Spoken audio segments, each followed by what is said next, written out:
Hey, what's going on, everybody? My name is Matt Jarbo. This is 3 Buck Theater, and you know what? Video game movies, I think, are going to be making a pretty big comeback. We had Assassin's Creed. It didn't do as well as Ubisoft wanted it to do, but that's not stopping them from making The Division with Jake Gyllenhaal. They're also going to be turning Assassin's Creed into a TV series, apparently. So they very much want to get into the whole movie video game marketplace, or TV video game marketplace, or whatever. But we can't deny the fact that it's been 16 years almost. I'm talking June 15th, 2001 was the release date of Angelina Jolie's Michael Bay produced Tomb Raider. Now, if you're wondering why I know that date off the top of my head, is because that was the day I started working at the Santee Drive-In movie theater, and we had it playing with Shrek. So I just remember that day. I'll remember that day for the rest of my life. And also, I enjoyed the movie. I even enjoyed the second one, which wasn't as good in my opinion, but definitely fun. And I like Gerard Butler in it as well. But all that's gone now. The Angelina Jolie, Lara Croft movies are dead, and they've been dead since 2005. I want to say 2004, 2005. They've been gone, and it's unfortunate because they were good. But Lara Croft now has changed, right? She recently hit 20 years of existence, and Square Enix and Eidos and Crystal Dynamics have very much wanted to kind of, bring her back to the big screen. And there's been talks for years, right? Rona Mitra had signed on to play her in the third movie or a reboot of the franchise. Rona Mitra was actually the original model for Lara Croft back in the 90s, so that was kind of a cool little thing. But of course that fell through. Because let's face it, Rona Mitra is getting up there a little bit in age, and that's not a bad thing. Age happens to us all. But she's no longer, the 20-something Lara Croft, the young Lara Croft that they would have wanted to market this film to, or they would have wanted to base this film around.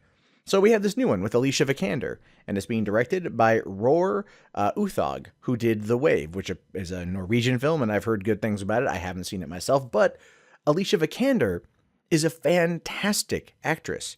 Fantastic actress. She was in Ex Machina, the Danish Girl. I loved her in The Man from U.N.C.L.E. She is a very versatile actress, and one that I feel can embody Lara Croft in the story they want to tell. Now, this particular story is based off of the 2013 reboot video game from Crystal Dynamics, which is an amazing game. And it has an interesting story nonetheless.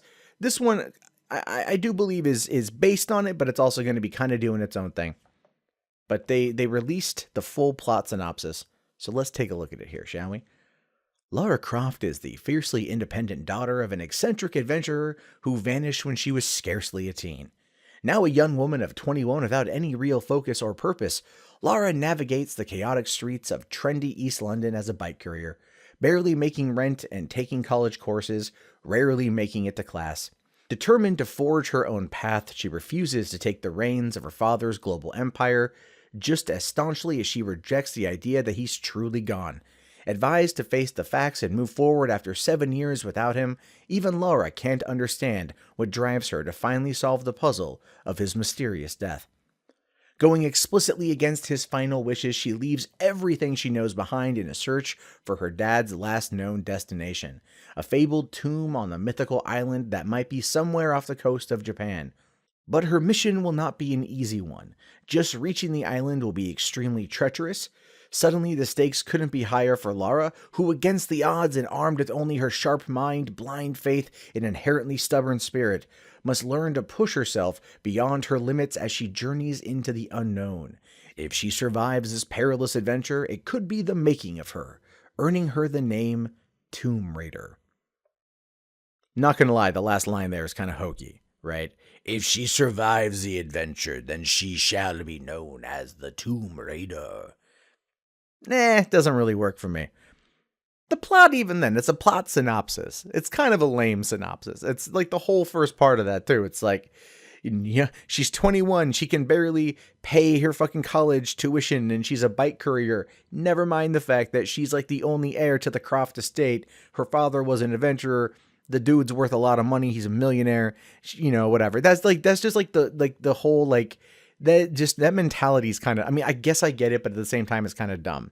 It's just kind of dumb, right? Like, why would you run away from your, why? Like, I mean, I get it. She doesn't want to like follow in her dad's footsteps, but shit, take the fucking money. Why? You can get a good education. Why be a bike courier?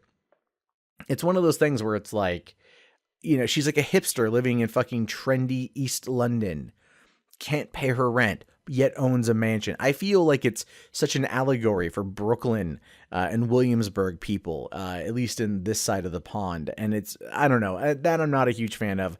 I guess I get why they're trying to do it, that she's kind of sheltered herself since her father's disappearance. And this is her kind of breaking out of her shell and coming into the mantle or the moniker of being the Tomb Raider, so on and so forth. And like I said, this does pull a bit from the reboot game. In fact, some of the set images that we've seen show Lara wearing the exact same clothes as her gaming counterpart from a couple years ago. Shit, it's been 4 years now. And so it's one of those things. It could be good, it could be bad. Now we're getting this plot synopsis just a hair less than a year away from this film's release. So it comes out March 18th, 2018. And you know what? I'm going to reserve judgment until I see a trailer. They're kind of pulling from the video game. I don't quite, if I remember correctly, the game had like not much to do with like her dad's disappearance. It was just something she was looking for. So tying it into her father's disappearance, I understand again the reason for that being there, but I just, it's kind of like we've already seen this. The first Tomb Raider movie with Angelina Jolie had kind of a bit to do with that. So we'll have to wait and see what kind of action they pull out. Is this going to be rated R? Is this going to be PG-13? Probably going to be PG-13. And who knows? It could be good. It could be good. Lara Croft is definitely a property that can translate well to film. Stuff like Assassin's Creed, maybe not so much because of the subtext of the animus and everything else, as well as everything else in those fucking games. But Lara Croft is very straightforward with her adventures, very much like kind of an Indiana Jones sort of thing going on. And Alicia Vikander, I think, can bring it. So I will await a trailer, which I assume we're going to see. Oh shit, probably something around Comic-Con. This is coming out from Warner Brothers. So it's entirely possible that we'll see it through there, or WonderCon next weekend in Anaheim. Warner's has a big block locked away, so it's possible we'll know more then. But anyway, what are your guys' thoughts on this? Do you think this plot synopsis sounds good? Do you think it sounds kind of lame? Is it just too vague to really give us an opinion? Are you excited for this movie? Do you think the property should die?